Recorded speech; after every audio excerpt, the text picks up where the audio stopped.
La fourchette m'échappa des mains et tomba dans un bruit sec contre l'assiette en porcelaine. Les mots de mon père restèrent suspendus dans l'air comme un gaz toxique. Nous allons te poursuivre en justice pour avoir pris la place de ta sœur dans l'entreprise. Ma mère hocha la tête à côté de lui, les lèvres serrées en cette fine ligne que j'avais vue 1000 fois pendant mon enfance. La même expression qu'elle arborait lorsque j'avais été acceptée à l'université et que Mélissa ne l'avait pas été. La même lorsqu'elle avait assisté à ma remise de diplôme, moi première de ma promotion. Je fixai le poulet rôti entre nous, la nausée montant soudain à ma gorge. Vous plaisantez, n'est-ce pas? Ma voix était plus faible que je ne l'aurais voulu. Nous sommes tout à fait sérieux, Sarah. Mon père posa lentement son verre de vin. Mélissa devait être promue directrice principale. Elle travaille chez Fisher & Klein depuis 7 ans. Toi, ça fait quoi, 3 ans? 5 ans, papa. 5. Peu importe. Il fit un geste de la main, agacé. Le fait est que tu es passé dans son dos. Tu as trahi ta propre famille. Le rire qui m'échappa était creux, amer. Dans son dos? Il y a eu un appel à candidature ouvert. J'ai postulé. J'ai passé les entretiens. J'étais plus qualifiée. Mélissa est ton aînée. La voix de ma mère claqua comme un fouet. Tu aurais dû t'effacer. C'est ce que fait une famille. C'est drôle, hein? Ça ne va jamais dans l'autre sens, par contre. Les mots sortirent avant que je puisse les retenir.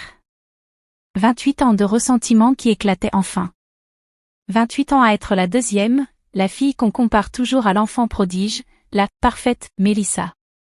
Le visage de mon père vira au violet. Comment oses-tu?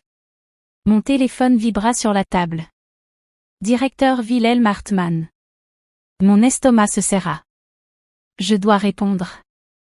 Je saisis le téléphone, mais la main de mon père attrapa mon poignet. N'ose pas quitter cette conversation. Lâche-moi. Quelque chose dans ma voix le fit obéir. Je me levai et décrochai. Sarah Becker à l'appareil. Sarah, bonsoir. Désolée de troubler ton dîner, mais nous devons parler de demain. La voix de Wilhelm était grave. Celle qu'il utilisait pour annoncer les mauvaises nouvelles. Qu'y a-t-il pour demain? J'ai besoin que tu viennes tôt. 8 heures précises. Tu mèneras une réunion de licenciement. Mon cœur s'arrêta. Qui?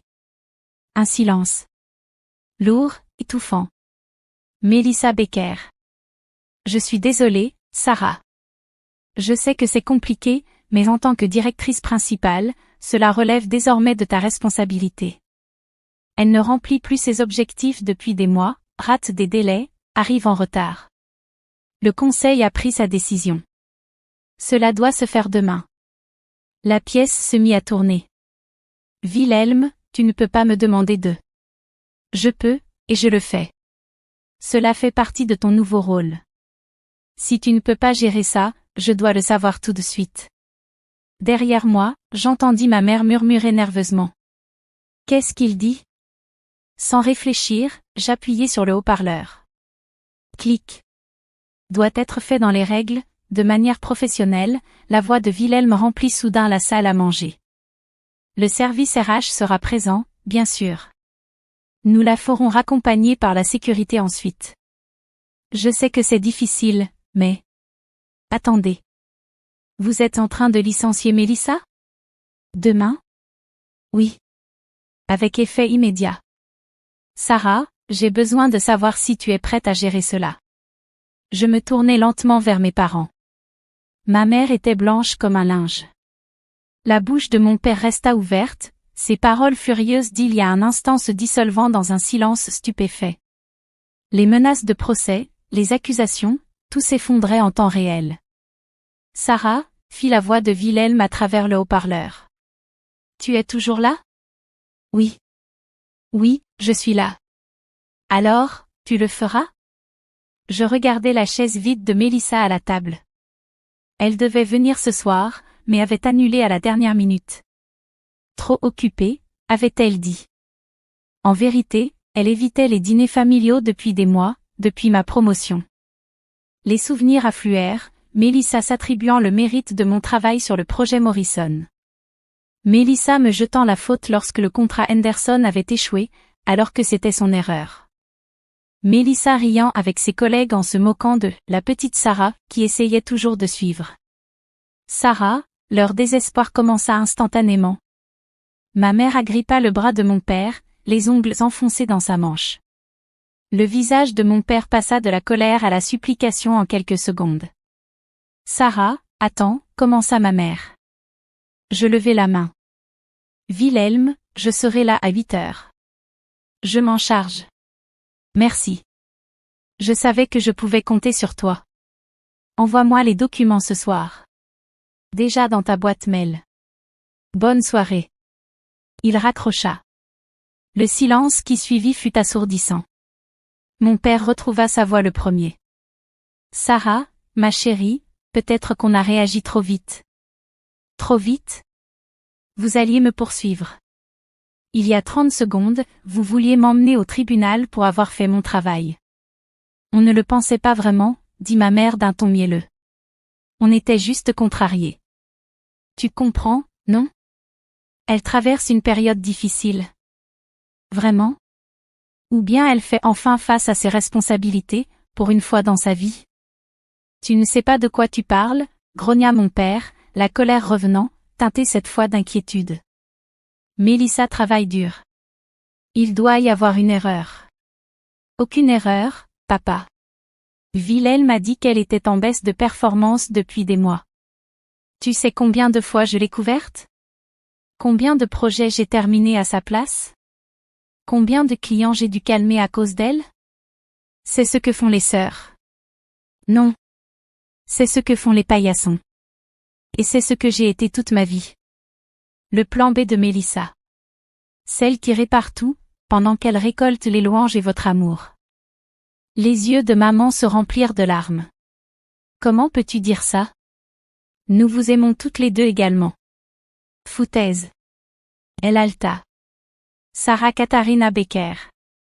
Ce n'est pas ma maison, maman. J'ai déménagé il y a 6 ans. J'ai acheté mon propre appartement avec l'argent que j'ai gagné. Et à chaque étape, tu m'en as voulu parce que ça faisait paraître Mélissa moins bien en comparaison. Papa se leva brusquement, sa chaise tomba en arrière. Ça suffit. Tu ne renverras pas ta sœur demain. Appelle Wilhelm immédiatement. Ou quoi? Vous allez me poursuivre? J'ai des emails, papa. De la documentation. Des preuves que j'ai mérité cette promotion honnêtement. Et vous, qu'avez-vous? Où vas-tu? Demanda maman, la voix tremblante. Chez moi. J'ai du travail ce soir. Sarah, s'il te plaît. Elle pleurait désormais à chaudes larmes. Ne fais pas ça. Mélissa est ta sœur.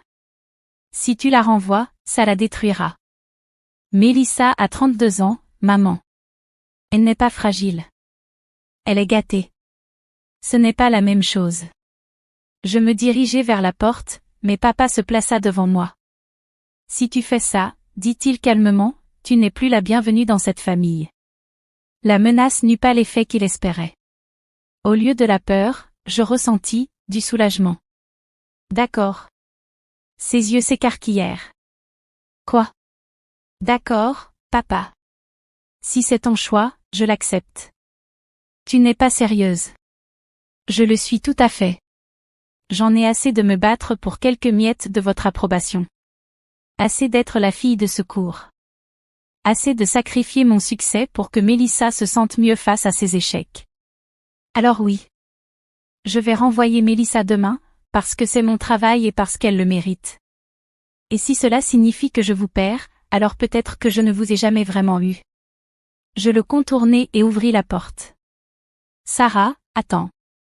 La voix de maman m'arrêta. Elle se tenait sur le pas de la porte, les larmes ruisselant sur son visage. S'il te plaît. Je t'en supplie. Nous oublierons le procès. Ne renvoie pas ta sœur. Trouve une autre solution. Pendant une seconde, je sentis cette vieille culpabilité familière revenir. Puis je me rappelai quelque chose. Maman, tu te souviens quand j'ai été acceptée en faculté de médecine? Elle cligna des yeux, confuse. Quoi? À Heidelberg. Bourse complète. Mon rêve. Quel rapport avec? J'y ai renoncé parce que tu disais qu'on ne pouvait pas se permettre que nous soyons toutes les deux à l'université en même temps. Tu disais que je devais attendre que Mélissa finisse d'abord.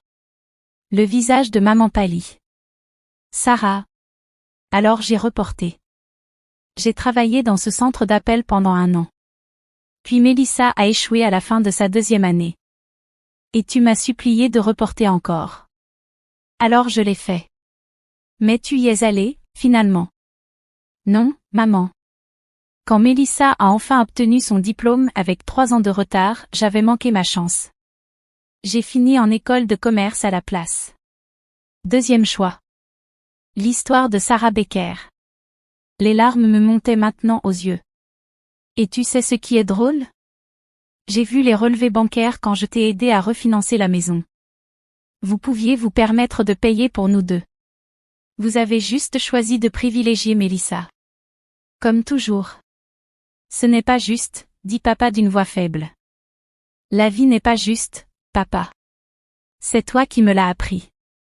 Chaque fois que je suis arrivée 2e. Mais tu sais quoi? Je suis douée en affaires.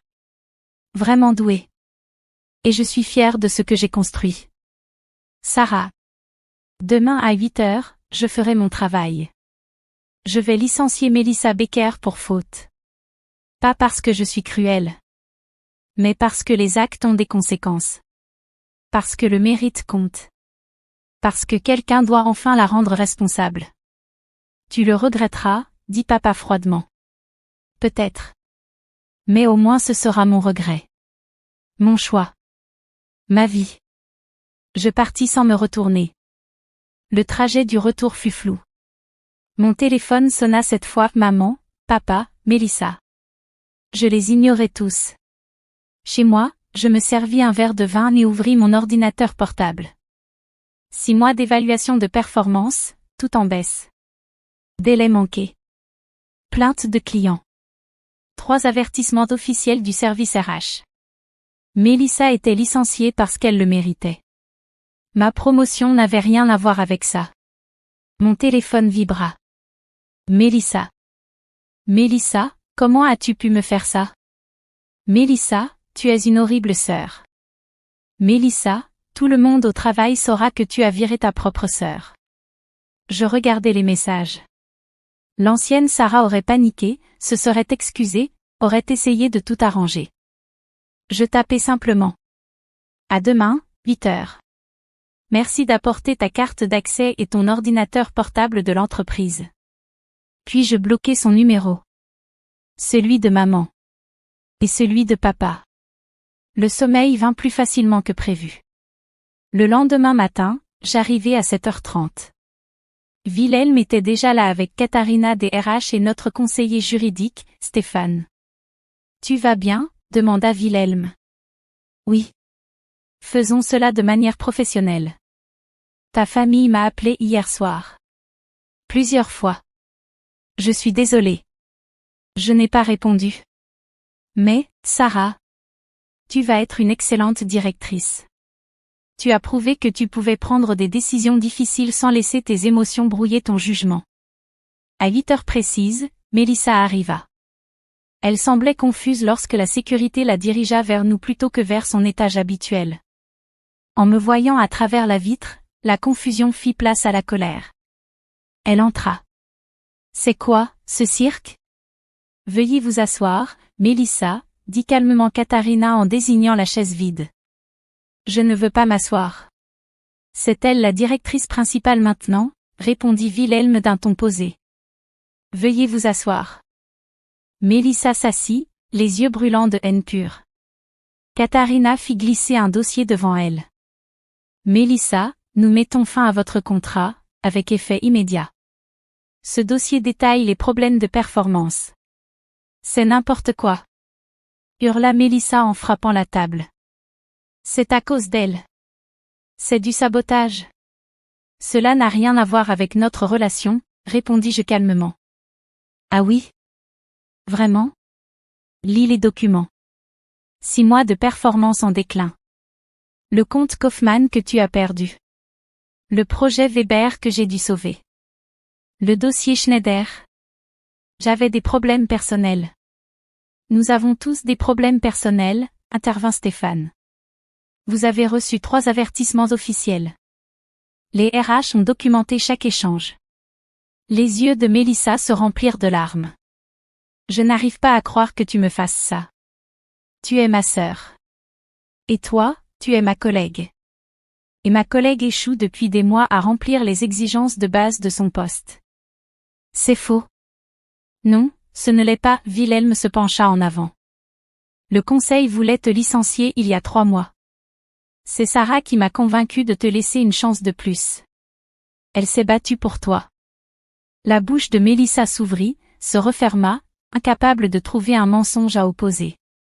J'ai essayé de t'aider, dis-je, la voix tremblante. J'ai couvert tes erreurs. J'ai terminé tes projets. J'ai inventé des excuses pour les clients. Tu m'as déjà remercié? Ou tu t'es juste contenté de profiter, en supposant que je serais toujours là pour te rattraper quand tu tomberais? Je ne t'ai jamais demandé de faire ça. Non, tu l'as juste attendu. Comme tu as attendu toute ta vie que tout te soit dû. Je me levai. Ton contrat est terminé. La sécurité va t'escorter dehors. Pour toute question, adresse-toi au RH. Sarah, s'il te plaît, la voix de Mélissa se brisa. Je vais tout perdre. L'appartement. La voiture. J'ai besoin de ce travail. Tu aurais dû y penser quand tu as cessé de le faire correctement. 2 agents de sécurité apparurent. Mélissa les regarda, puis me regarda, le visage se décomposant. Je te hais, murmura-t-elle. Je sais. Ils l'emmenèrent. Je ne ressentis rien. Juste un vide. De l'épuisement. Ça va? Demanda Wilhelm. Oui. Je crois que oui. Prends ta matinée si tu veux.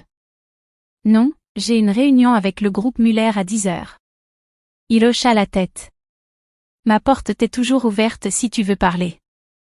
Je rejoignis mon nouveau bureau et fermai la porte. C'était réel, maintenant.